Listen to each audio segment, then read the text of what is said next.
Assalamualaikum warahmatullahi wabarakatuh. Bismillah, alhamdulillah, wassalatu wassalamu ala rasulillah wa ala alihi wa ashabihi wa mawalah wa la hawla wa la quwwata illa billah amma ba'dah. Pada kesempatan kali ini mari kita bersama membahas materi perkuliahan usul fikih dengan tema sumber hukum Islam yang tidak disepakati. Pada pertemuan sebelumnya telah dibahas sumber hukum Islam yang disepakati oleh para ulama atau muttafaq alaih. Kali ini kita membahas mengenai sumber hukum Islam yang tidak disepakati. Sebagaimana yang kita ketahui bahwa yang disepakati oleh para ulama atau muttafaq alaih ada 4 sumber hukum ya. Ada Al-Quran, hadis atau sunnah, ijma' dan qiyas. Untuk sumber hukum Islam yang tidak disepakati ini nanti terdiri dari 6 ya. Ada 6 materi yang kita bahas nanti, ada 6 sumber hukum Islam yang tidak disepakati oleh para ulama atau mukhtalaf alaih. Langsung saja, yang pertama ada namanya istihsan, ada namanya istishab, ada namanya maslahah mursalah, uraf, syar'u man qablana, dan mazhab sahabi. Kita bahas satu persatu nggih. Yang pertama sumber hukum yang namanya istihsan. Secara bahasa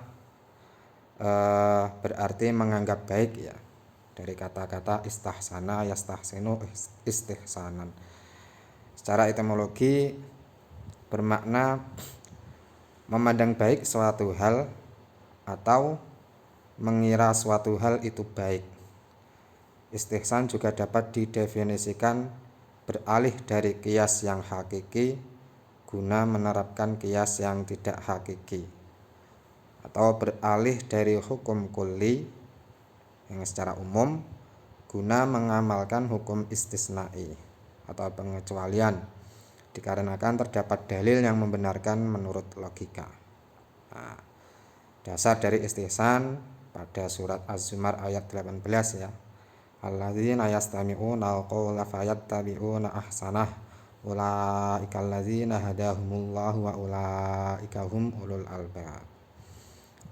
Dari pengertian ini, untuk lebih mudahnya kalau kita menggunakan contoh ya.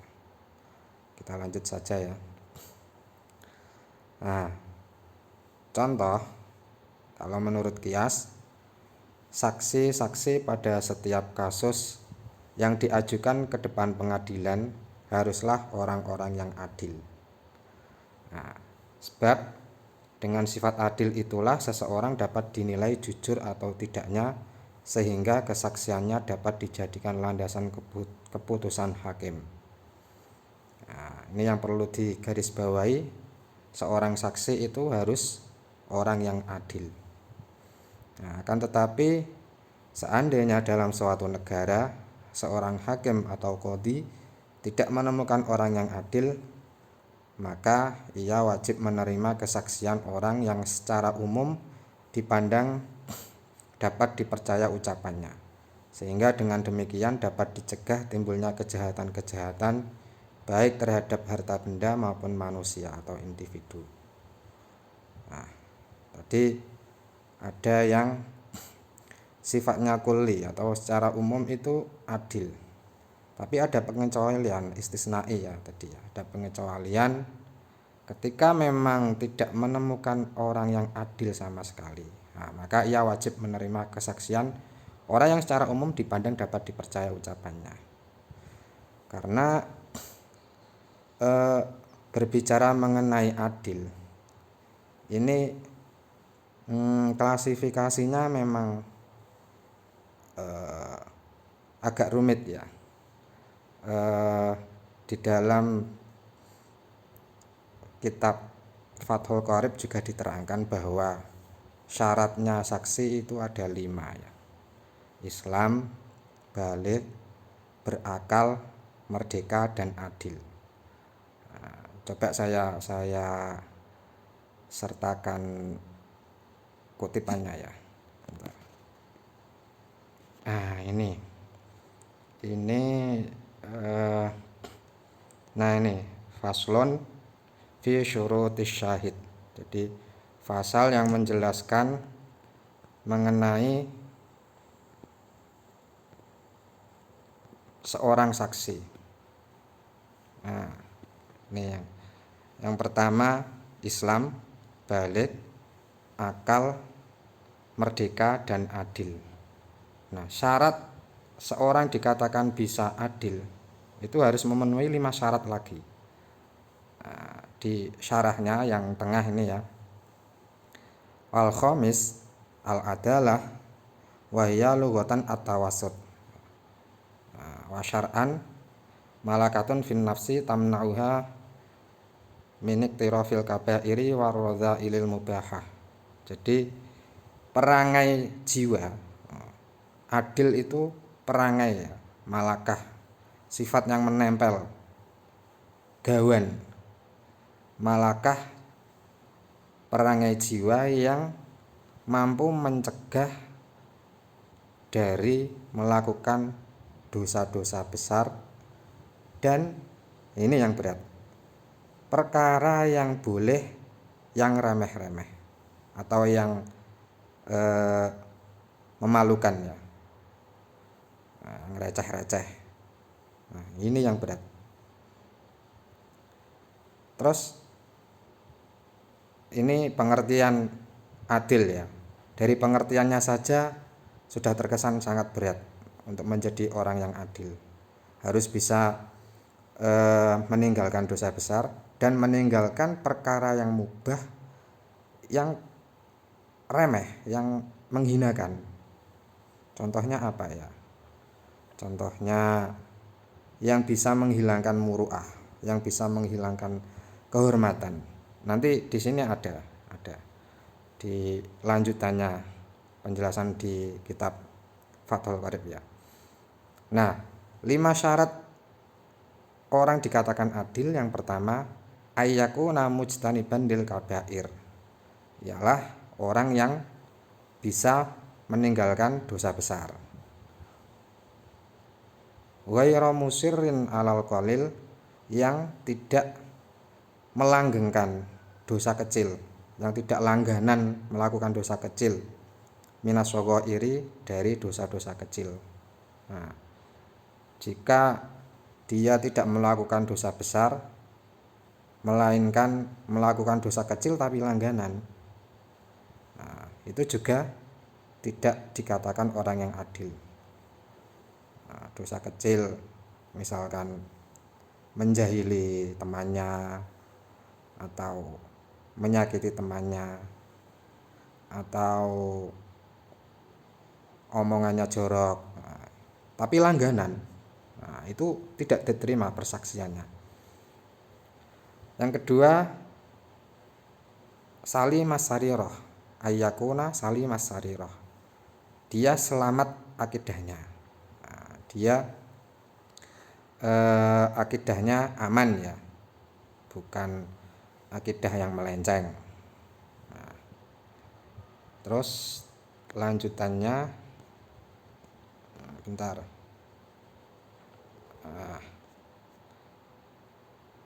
Ini makmunal ghadabi, ayyakuna makmunal ghadabi, dia aman ketika marah. Wa fi ba'din nusakh makmunan indal ghadabi, aman ketika dalam kondisi marah. Maksudnya kalau dia marah itu tidak mempengaruhi omongan atau ucapannya. Kan berat, marah kan biasanya disertai dengan nafsunya kan, biasanya ngomongnya mesti ngelantur. Lah omongnya ngelantur kan ya sulit kalau dipegang ucapannya untuk menjadi seorang saksi. Nah, dan yang kelima, muhafidhon atau ayyakuna muhafidhon ala muru'ati mislihi, menjaga kehormatan orang yang setara dengannya. Wah, ini yang berat ya, menjaga muru'ah. Harus mempunyai akhlak yang memang benar-benar bisa menjaga kehormatannya. Di sini dijelaskan fala tuqbalu syahadatun man la muru'atalah. Maka tidak diterima persaksian orang yang tidak mempunyai atau tidak bisa menjaga muru'ah atau kehormatan. Ini kaman yamshi fisuk, seperti orang yang jalan di pasar,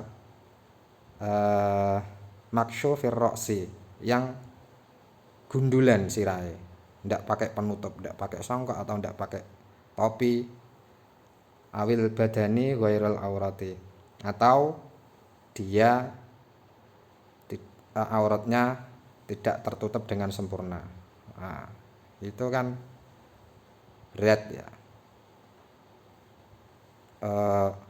Jalan di pasar tidak memakai tutup kepala itu dikatakan menghilangkan muru'ah. Tentu saja ini muru'ah sesuai adat tempat masing-masing ya. Dikatakan sopan atau tidak sopan itu kan tergantung daerahnya. Nah, ini memang kriteria seorang yang adil memang sangat ketat. Makanya kalau memang tidak ditemukan seorang saksi yang adil, maka menurut istihsan wajib hukumnya mencari orang yang setidaknya bisa dipercaya omongannya. Nah, ini karena kriteria seorang yang adil itu memang sangat ketat sekali. Lanjut, tadi saya lanjutkan. Untuk pembagian istihsan, nah ini karena memang mukhtalaf alaih ya, memang ada perbedaan pendapat antara mazhab. Nah, yang golongan Hanafi membagi istihsan menjadi dua.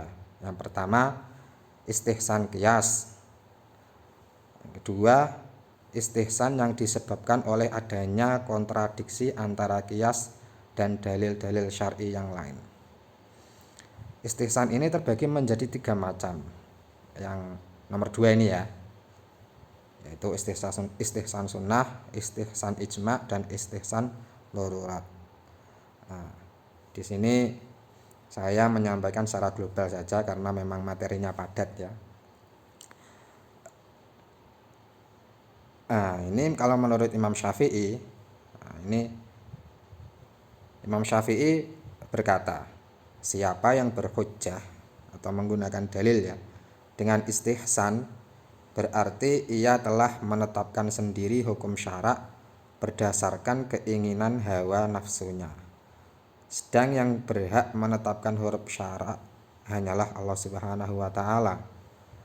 Dalam buku Risalah Usuliyah karangan beliau dinyatakan, perumpamaan orang yang melakukan istihsan adalah seperti orang yang melakukan sholat menghadap ke suatu arah yang menurut istihsan bahwa arah itu adalah Ka'bah, tanpa ada dalil yang diciptakan pembuat syarak untuk menentukan arah Ka'bah itu. Nah, ini seperti orang yang menghadap ke suatu arah dan dia berkeyakinan bahwa arah itu adalah Ka'bah tanpa ada dalil, tanpa ada landasan dasar yang diciptakan pembuat syarak untuk menentukan arah Ka'bah itu. Namun kalau diteliti lebih dalam, nah ini ada bisa dikompromikan ya. Kalau diteliti lebih dalam, ternyata pengertian istihsan menurut pendapat mazhab Hanafi berbeda dari istihsan menurut pendapat mazhab Syafi'i. Kalau menurut mazhab Hanafi, istihsan itu semacam qiyas, ya, hampir sama dengan qiyas. Dilakukan karena ada suatu kepentingan, bukan berdasarkan hawa nafsu. Sedangkan menurut mazhab Syafi'i, istihsan itu timbul karena rasa kurang enak, kemudian pindah kepada rasa yang lebih enak. Nah, kalau menurut Imam Syafi'i dikhawatirkan nanti ketika menetapkan hukum itu seenaknya sendiri, pilih yang enak gitu. Maka seandainya istihsan itu diperbincangkan dengan baik, kemudian ditetapkan pengertian yang disepakati, tentulah perbedaan pendapat itu dapat dikurangi. Karena itu Imam Asy-Syatibi dalam kitabnya Al-Muwafaqat menyatakan orang yang menetapkan hukum berdasarkan istihsan tidak boleh berdasarkan rasa dan keinginannya semata, tidak boleh berdasarkan nafsunya, akan tetapi haruslah berdasarkan hal-hal yang diketahui bahwa hukum itu sesuai dengan tujuan Allah Subhanahu wa taala menciptakan syarak dan sesuai pula dengan kaidah syarak yang umum. Tidak boleh berdasarkan egonya ya. Nah, yang kedua istishab. Istishab yaitu menetapkan sesuatu berdasarkan keadaan yang sudah berlaku sebelumnya sampai ditemukan dalil yang menunjukkan perubahan keadaan itu, atau menetapkan hukum yang telah ditetapkan pada masa lalu berdasarkan keadaan sampai terdapat dalil yang menunjukkan adanya perubahan. Nah, ini istishab itu secara bahasa kan membarengkan ya, membarengkan artinya itu dia itu tergantung hukum atau keadaan yang berlaku sebelumnya. Contoh misalkan ditetapkan hukum boleh melakukan sesuatu itu karena tidak ada dalil yang menjelaskan bahwa dia haram. Nah, itu kan ada bareng ya, ada ketergantungan antar sesama. Yang satu mubah, yang satu tidak ada dalil yang mengharamkan. Nah, itu berdasarkan keadaan yang sudah berlaku sebelumnya. Nah, sebelumnya memang mubah dan tidak ada dalil yang mengharamkannya, maka kesimpulannya hukum itu boleh karena tidak ada dalil yang menunjukkan bahwa dia haram. Nah, ini klasifikasi istishab. Yang satu istishabu hukmin sabitin bil ijma' fi mahallil khilaf bainal ulama. Istishab hukum atau mengaitkan hukum ya, membarengkan tadi. Jadi kan ada dua. Yang tetap dengan ijma' pada tempat perbedaan di antara ulama. Yang kedua istishab adamul aslil ma'lum bil aqli fil ahkami syar'iyyati. Yang ketiga istishab hukum ibahatil asya' lil asya'. Yang keempat istishabil maqlub. Ya contohnya tadi atau misalkan ada hukum kira-kira ini saya batal atau belum ya. Nah, kalau memang sebelumnya memang yakin belum batal, jadi keyakinan yang pertama itu tidak bisa dihilangkan dengan keraguan. Al yaqinu la yuzalu bisyak. Ya, kalau memang ragu ya sudah dimantapi saja, diyakini saja bahwa memang belum batal. Nah, seperti itu. Nah, ini berhujjah dengan istishab. Nah, teori istishab dapat dijadikan sebagai hujjah dalam beristimbatul hukmi syar'i atau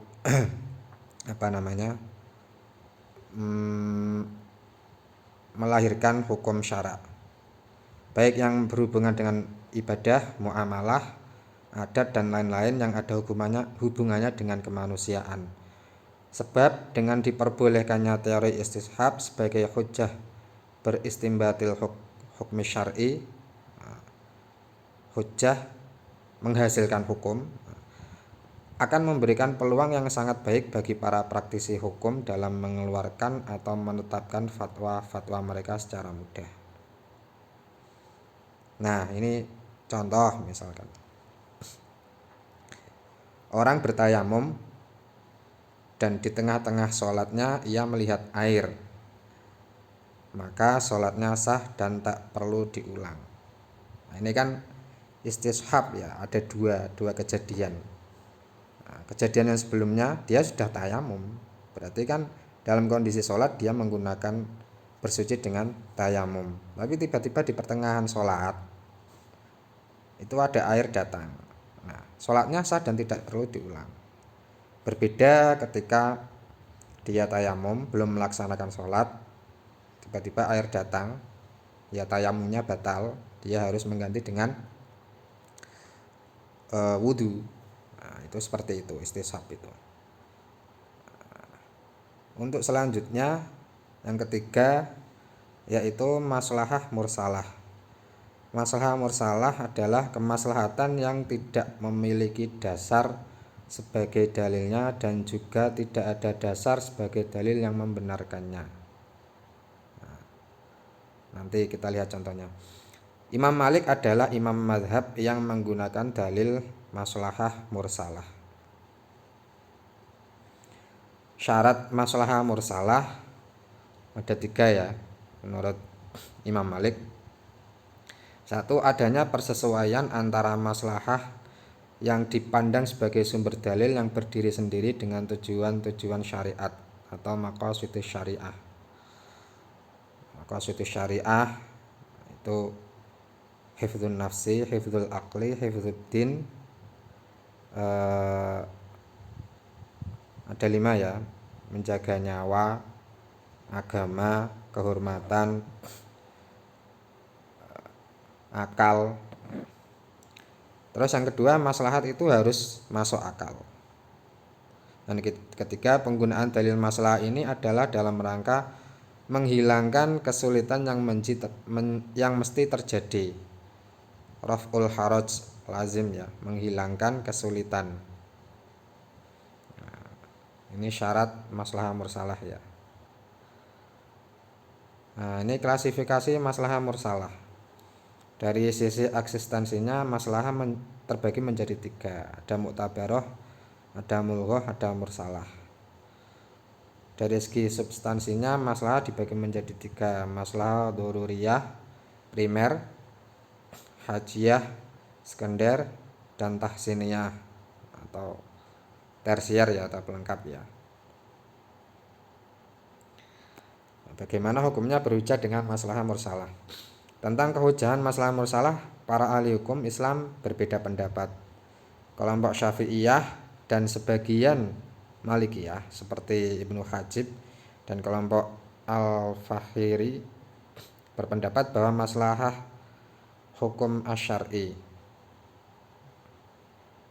Nah, sebagian kelompok Malikiyah dan Syafi'iyah berpendapat bahwa maslahah mursalah dapat dijadikan sebagai hujjah dengan syarat harus memiliki semua persyaratan yang sudah ditentukan oleh para ahli hukum Islam. Seperti Imam Malik sendiri dengan alasan tujuan Allah mengutus seorang rasul adalah untuk membimbing umat kepada kemaslahatan. Karena itu maslahah merupakan salah satu yang pada hakikatnya dikehendaki oleh syara atau agama. Sebab tujuan utama diadakannya hukum oleh Allah hanyalah untuk kepentingan umat, baik dunia maupun akhirat. Nah, ini ada perbedaan pendapatnya. Nah, ini contohnya pembukuan Al-Quran menjadi satu mushaf. Nah, ini kan maslahah mursalah, memang untuk kemaslahatan bersama ya. Memang ketika pada zaman Nabi belum terjadi atau belum dilaksanakannya pembukuan Al-Quran. Baru ketika masa sahabat ya, dimulai dari sahabat Umar sampai Sayyidina Utsman bin Affan, baru terwujud pembukuan Al-Quran menjadi satu mushaf. Sistem penjara bagi pelaku tindak pidana, pengadaan mata uang dengan sistem sirkulasinya dan lain sebagainya. Ada contoh lagi ya, mengenai masalah mursalah. Ada para sahabat yang diutus oleh Nabi dalam suatu perjalanan dipesani oleh Nabi. Nabi berpesan bahwa la tusalliyannal asra hatta la tusalliyannal asra illa fi Bani Quraidah. Jadi para sahabat itu dipesani oleh Nabi jangan melaksanakan sholat asar la tusalliyanna pakai nun taukid ya, berarti perintahnya atau pesannya itu kuat. Jangan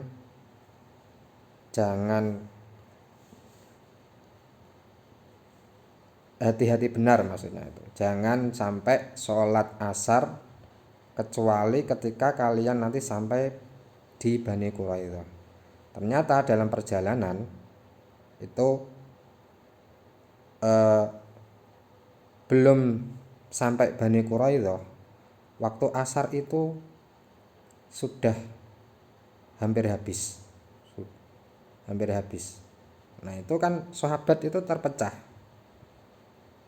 Kalau sholatnya asar nanti di Bani Quraidah pasti akan lewat waktu. Tapi kalau melaksanakan sholat di tengah jalan berarti melanggar perintah Nabi.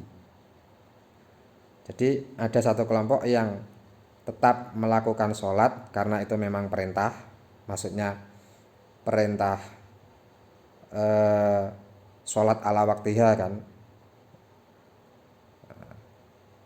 sholat ala waktiha. Yang satu kelompok tetap memegang teguh perintah Nabi karena perintahnya tadi tidak boleh sholat asar kecuali ketika sampai Bani Quraidah. Nah itu ketika berita itu sampai kepada Kanjeng Nabi ya Kanjeng Nabi cuma tersenyum. Nah itu berarti kan ada sahabat yang memang menggunakan kemaslahatan atau masalah mursalah tadi, yang melakukan sholat ketika sampai di Bani Quraidah meskipun waktu sholat asar sudah lewat. Nah, itu. Yang selanjutnya urf. Urf ini suatu perbuatan atau perkataan di mana jiwa merasakan suatu ketenangan dalam mengerjakannya karena sudah sejalan dengan logika dan dapat diterima oleh karakter kemanusiaan.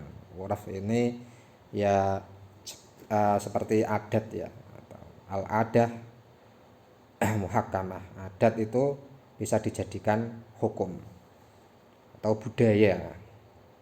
Contoh, pada awal Islam para guru Al-Quran menerima hadiah dari masyarakat yang besarnya lumayan. Lalu Abu Hanifah dan kedua muridnya Muhammad dan Yusuf tidak membolehkan mengajar Al-Quran dengan memungut upah. Akan tetapi setelah keadaan berubah di mana para guru sudah tidak dapat lagi menerima hadiah atas amalnya, maka para ulama bersepakat untuk memberikan fatwa boleh memberi upah atas pekerjaan guru karena adat sudah berubah.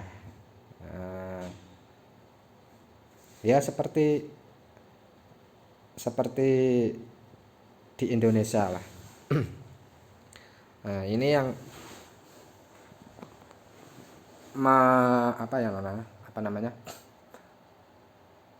membawa dasar urf atau adat ini termasuk Imam Syafi'i ya. Imam Syafi'i. Itulah kenapa mazhab terbesar di Asia Tenggara khususnya Indonesia itu bermazhab Syafi'i. Khususnya Nusantara ya, orang Jawa ya, karena orang Jawa itu lekat sekali, kental sekali dengan kebudayaannya. Nah, seperti nanti ada asimilasi budaya, ada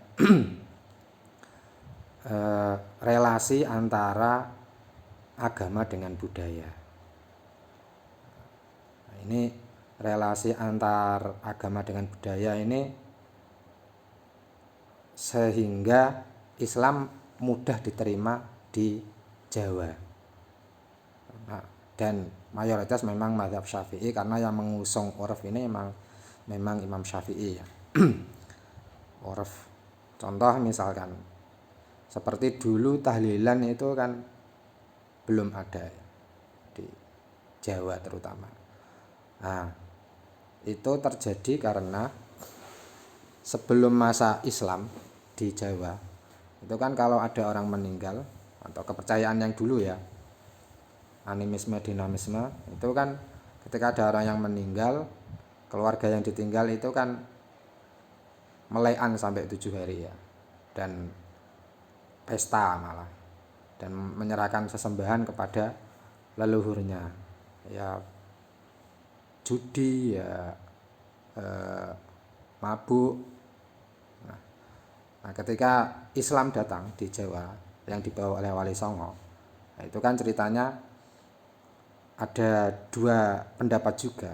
Wali Songo yang kasepuan itu melarang hal-hal semacam itu, budaya melean di kematian. Nah, yang Kaneman seperti Sunan Kalijogo, nah itu mengusulkan budaya seperti itu kalau perlu dilestarikan. Kita masuk melalui pintu budaya. Ada kesempatan ini. Jadi dimodifikasi lah, dimasukkan nilai-nilai keislaman. Tetap ada melean, tapi di situ dimasuki nilai-nilai keislaman. Ada ngaji, ada syukuran, maksudnya ada bancaan dan lain sebagainya. Nah, itu karena urf dan adat itu bisa dijadikan landasan hukum selama tidak bertentangan dengan syarak, selama tidak bertentangan dengan syariat. Nah, itu asal muasal tahlilan itu. Jadi memang produk budaya ya, produk budaya yang dikemas dengan nilai-nilai keislaman. Dulu juga ada pernah ketika masa pra-Islam di tanah Arab ya. Dulu itu kan Ka'bah dan sekelilingnya itu kan dikuasai kafir Quraisy. Nah, dikuasai oleh kafir Quraisy sehingga ritual ibadahnya memang ya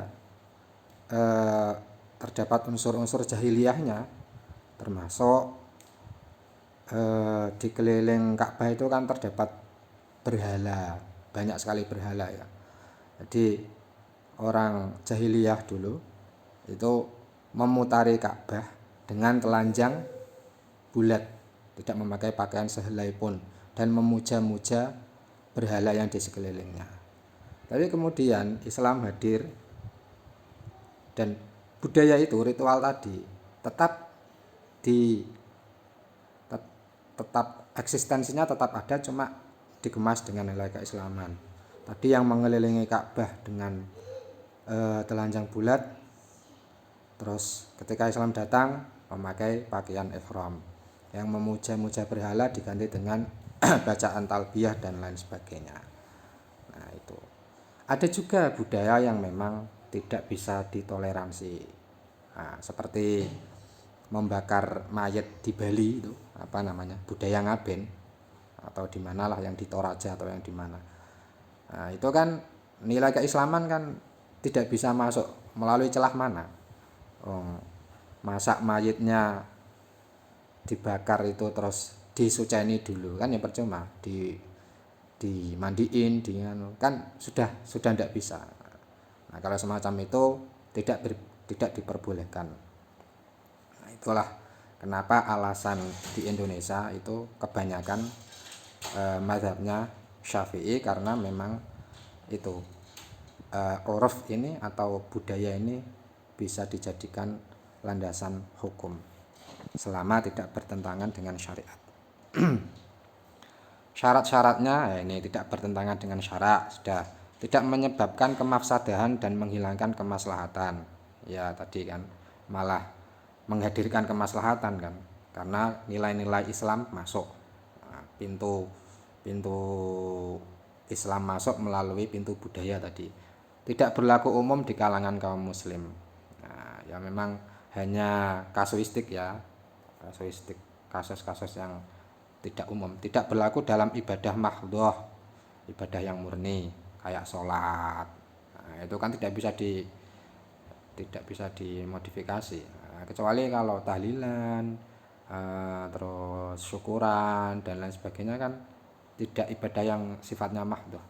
Uruf tersebut sudah memasyarakat saat akan ditetapkan sebagai salah satu patokan hukum.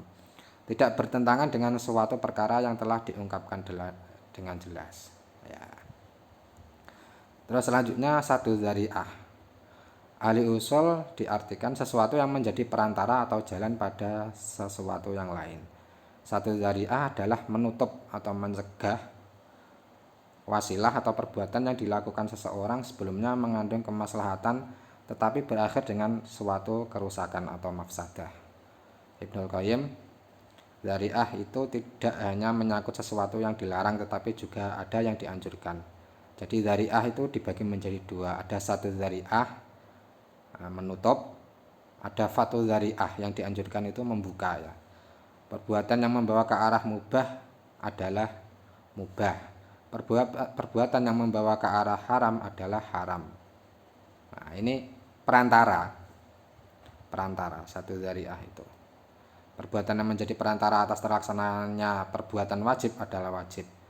Contoh, sholat Jumat adalah wajib, maka meninggalkan jual beli guna memenuhi kewajiban ibadah sholat Jumat adalah wajib. Nah, ini ada wasilahnya, ada lantarannya.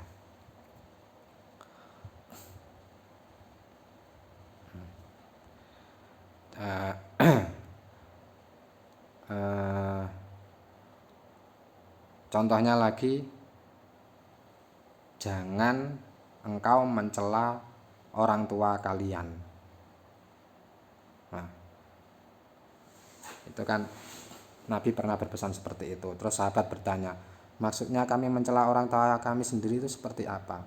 Yaitu dengan engkau mencela orang tua orang lain, maka lantaran atau wasilah kalian mencela orang tua orang lain, maka dia akan membalas mencela orang tuamu.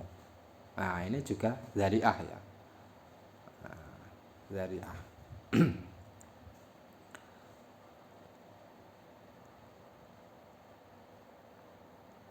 Oh iya, loncat tadi ya. Macam-macam uruf sahih, adat yang benar, ada adat yang salah. Berujar dengan uruf, pada umumnya uruf yang sudah memenuhi syarat dapat diterima secara prinsip. Golongan Hanafiyah menempatkannya sebagai dalil dan mendahulukan atas qiyas yang disebut istihsan uruf. Golongan Malikiyah menerima uruf terutama uruf penduduk Madinah dan mendahulukannya dari hadis yang lemah. Demikian pula berlaku di kalangan Syafi'iyah menetapkannya dalam sebuah kaidah, setiap yang datang padanya syarak secara mutlak dan tidak ada ukurannya dalam syarak atau bahasa maka dikembalikan kepada uruf. Nah, ini. Terus ada syar'u man qablana atau syariat-syariat yang telah diberlakukan pada masa Nabi terdahulu sebelum datangnya Nabi Muhammad. Nah, klasifikasi hukum syariat telah dihapus atau dimansuh berdasarkan dalil-dalil qat'i. Hukum syariah mereka masih menjadi hukum kita berdasarkan dalil-dalil yang qat'i. Hukum syariah mereka hanya dikisahkan Allah kepada kita tetapi tidak ada dalil yang menunjukkan apakah hukum syariat tersebut dihapus atau tidak. Syar'u man qablana kan seperti khitan. Khitan itu kan syariatnya Nabi Ibrahim kan. Atau kita menelusuri melalui sejarah-sejarah ya. Terus hukum berhujjah dengan menggunakan syar'u man qablana.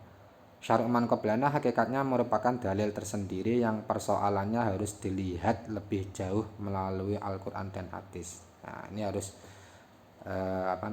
dipelajari lagi karena memang sejarah ya, karena memang syariat orang terdahulu sebelum Nabi Muhammad ya. Contoh kewajiban puasa. Kutiba alaikumus syamu kama kutiba alal ladzina min qablikum. Nah, kan sebagaimana diwajibkan atas umat sebelummu. Nah, ada umat-umat sebelumnya juga melakukan puasa. Terus mazhab Swahabi adalah semua perkataan, tindakan, dan ketetapan sahabat dalam meriwayatkan dan memutuskan suatu persoalan. Ashabi kan nujum. Nah, sahabatku itu seperti bintang. Bi ayyihim muqtadaitum ihtadaitum. Dengan siapa saja engkau mengikutinya, maka engkau akan mendapatkan petunjuk. Nah, itu dawuhnya Kanjeng Nabi ya. Berhujjah dengan mazhab Swahabi, para ulama bersepakat untuk mengatakan bahwa aqwal sahabat atau mazhab sahabat dapat menjadi hujjah. Hanya saja yang masih diperselisihkan di antara mereka adalah masalah apakah pendapat sahabat itu bisa dijadikan sebagai hujjah atas tabi'in. Apakah pendapat sahabat itu bisa dijadikan sebagai hujjah atas tabi'in dan tabi'in. Padahal perbedaan ini terjadi hanya pada persoalan ijtihad yang mereka pakai. Ini ya makanya masih ikhtilaf ya, mukhtalaf alaih, jadi hukum Islam yang tidak disepakati oleh para ulama. Oke, saya kira cukup ya. Ini semoga bermanfaat. Mohon maaf karena keterbatasan materinya memang padat ya. Saya cukupkan. Wassalamualaikum warahmatullahi wabarakatuh.